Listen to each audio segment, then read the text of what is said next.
Queremos cumprimentar os irmãos com uma boa noite cheia da graça e da paz de Cristo Jesus. Amém? A nossa reflexão desta noite vai trabalhar a respeito do tema galardão.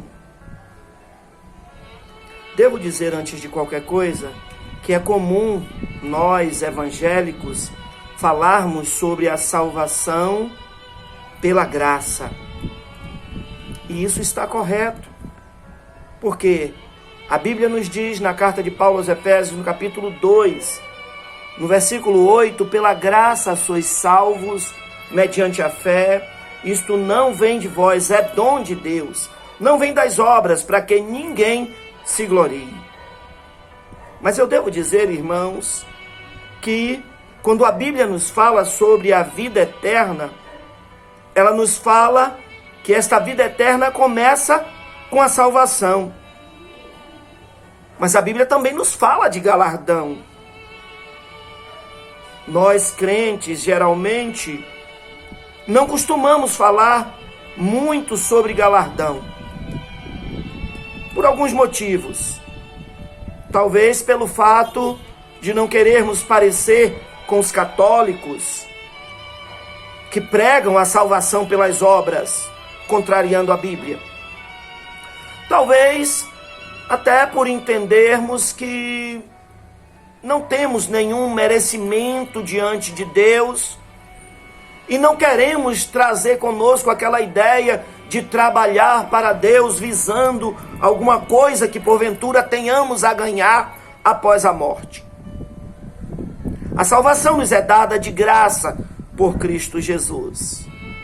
Mas é o próprio Senhor Jesus quem vai nos falar na Bíblia a respeito de galardão.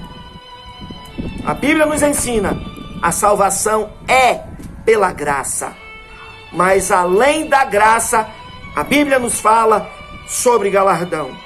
Foi o próprio Senhor Jesus quem primeiro falou sobre isso aos seus discípulos, galardão. Quando nós vamos para o texto bíblico, lá em Hebreus capítulo 11, no versículo 6, o texto bíblico nos diz que aquele que se aproxima de Deus deve crer que Deus existe, mas deve crer também que Ele, Deus, é galardoador de todos aqueles que o buscam.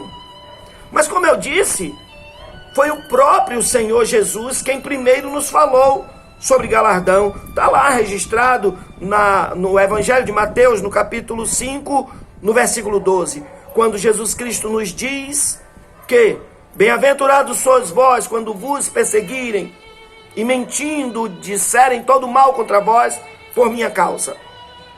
Regozijai-vos, alegrai-vos, porque grande é o vosso galardão nos céus. A palavra galardão ali no texto bíblico lá em Mateus, que nós encontramos no grego, a língua original em que a Bíblia foi escrita é mistós. Jesus Cristo está falando que aqueles que padecem por causa do nome dele e por causa do Evangelho, além da salvação, tem um prêmio especial. É Ele próprio também, o Senhor Jesus, quem vai nos falar mais uma vez de galardão, lá em Apocalipse capítulo 22, versículo 12. O texto bíblico diz: eis que trago comigo o meu galardão para dar a cada um segundo as suas obras. É Jesus Cristo falando lá em Apocalipse, segundo escreveu o apóstolo João. Mas será que o texto bíblico só nos fala em galardão nesses dois textos? Eu devo te dizer que em diversos outros textos bíblicos a palavra galardão aparece. E 3 palavras no grego, elas traduzem esta expressão. A primeira delas, mistapodósia. Nós vamos encontrar mistapodósia, por exemplo, lá na Epístola aos Hebreus. Aliás, esta expressão só encontramos lá na Epístola aos Hebreus. Mas existe uma segunda palavra que também é traduzida por galardão e trazendo consigo tanto os seus aspectos positivos quanto negativos. Porque essa palavra, ela traz consigo tanto a ideia de recompensa quanto a ideia de castigo. A segunda palavra, portanto, que encontramos no Novo Testamento é antapodoma. Antapodoma. Encontramos antapodoma em Lucas capítulo 14, versículo de 12 a 14. Isso do ponto de vista de galardão, de recompensa positiva. Quando o texto bíblico lá trata de convidar pessoas para jantar, não convide aquelas que têm condições de lhe convidar também para jantar na casa delas.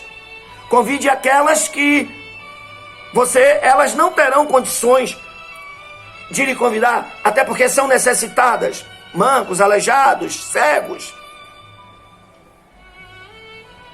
A Bíblia está nos falando que devemos cuidar daqueles que têm maior carência, maior necessidade. E aí o texto bíblico vai dizer, porque o vosso galardão, a vossa recompensa, não será da parte deles, mas será dada por vosso Pai Celestial.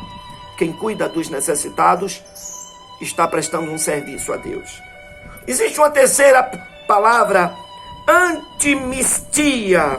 Antimistia é uma terceira palavra também, que traz consigo a ideia de galardão, tanto do ponto de vista positivo, quanto do ponto de vista negativo. Nós vamos encontrar esta palavra, por exemplo, em 2 Coríntios capítulo 6, versículo 13, onde Paulo está tratando da questão parecida assim com a espécie do toma lá, dá cá, né? Ele está falando aos crentes de Corinto a respeito da necessidade deles também dilatarem o coração deles para a obra do Senhor, do mesmo modo que Paulo também prestou serviço a eles. Mas eu queria nesta noite me apegar tão somente ao termo mistapodósia. E quero lhe convidar a abrir sua Bíblia aí, agora, por exemplo, lá na Epístola aos Hebreus, onde no capítulo 11, quando vamos tratar da questão dos heróis da fé, nós vamos encontrar o texto bíblico nos dizendo isso. Abra aí sua Bíblia, leia aí comigo. Ora, a fé é o firme fundamento das coisas que se esperam e a prova das coisas que se não veem. Porque por ela, a fé, os antigos alcançaram testemunho. Pela fé entendemos que os mundos pela palavra de Deus foram criados, de maneira que aquilo que se vê não foi feito do que é aparente. Prossegue o texto dizendo, pela fé, Abel ofereceu a Deus sacrifício maior e melhor do que Caim, pelo qual sacrifício Abel alcançou de Deus testemunho de que ele, Abel, era justo. E mesmo depois de Abel morto, as suas obras ainda por ele fala. O texto prossegue dizendo, pela fé, Enoque foi transladado para não ver a morte, e não foi achado, porque Deus o transladara. Mas visto que, antes mesmo da sua transladação, o próprio Enoque alcançou testemunho de que ele agradara a Deus. E aí vem o texto bíblico que chamei a sua atenção ainda há pouco. Ora, sem fé é impossível agradar a Deus. Porque é necessário que aquele que de Deus se aproxima, creia que ele existe. Mais do que isso, creia que ele, Deus, é galardoador de todos aqueles que o buscam. O texto prossegue falando dos heróis da fé. Mas a respeito desta expressão, eu disse aos irmãos que ela ocorre tão somente aqui, na Epístola aos Hebreus. Quando vamos para aqui mesmo, nessa epístola, no capítulo 10, versículo 35, o texto bíblico vai nos falar, não rejeiteis, pois, a vossa confiança, que tem grande e avultado galardão. Capítulo 10, versículo 35. O que é que encontramos nesse texto bíblico?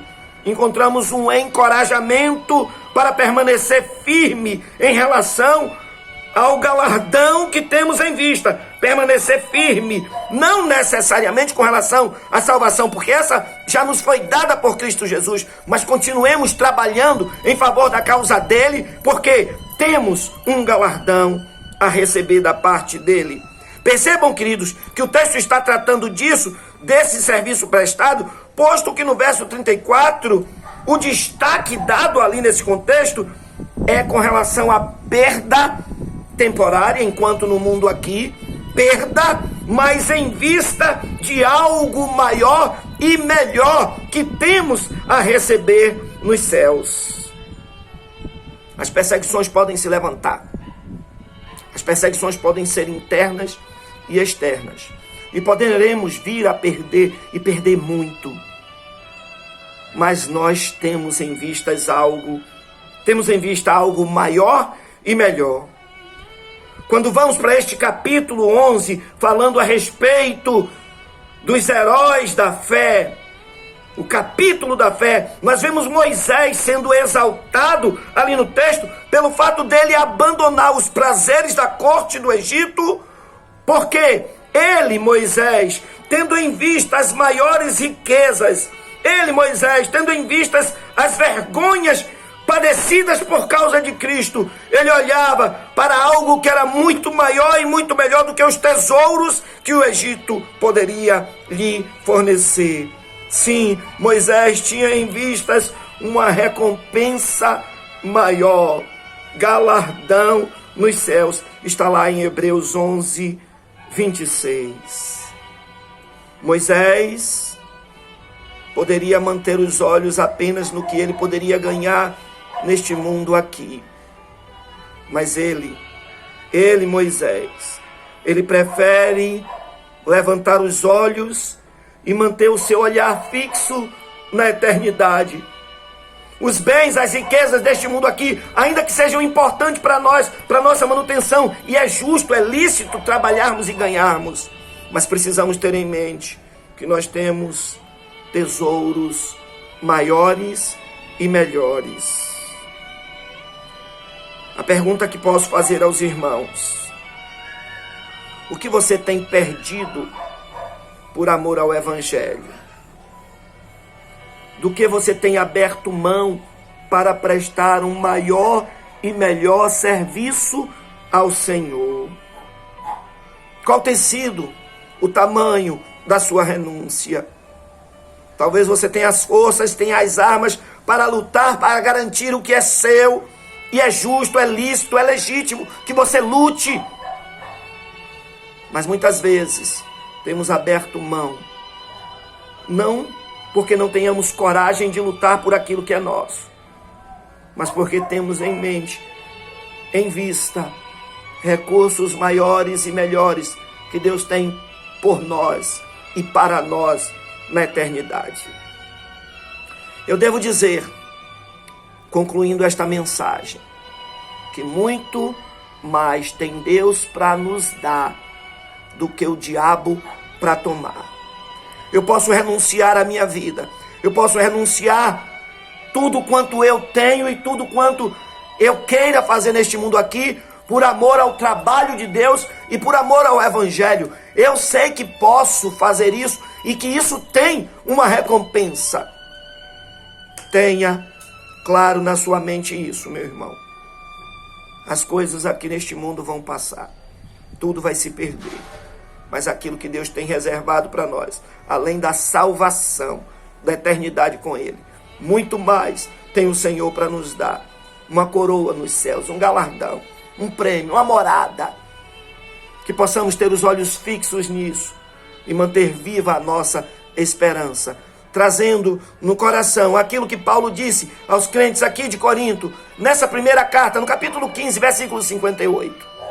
Portanto, meus amados irmãos, sejam firmes e constantes, sempre abundantes no trabalho do Senhor, sabendo que o vosso trabalho não é vão no Senhor. Podemos orar? Te agradecemos, Santo Deus, por cada um dos teus filhos que participam deste culto nesta noite. E queremos te pedir que seja sobre eles as tuas mais copiosas bênçãos. e que tudo quanto os teus servos têm enfrentado, Senhor, por amor a ti e ao teu evangelho, faça-se cumprir na vida deles a tua palavra, de modo, Senhor, que eles possam se alegrar em ti e manter os olhos fitos na esperança, na eternidade, onde Cristo Jesus nos aguarda. Te agradecemos por esta oportunidade, Senhor, e te agradecemos em nome de Jesus. Em nome de Jesus. Amém?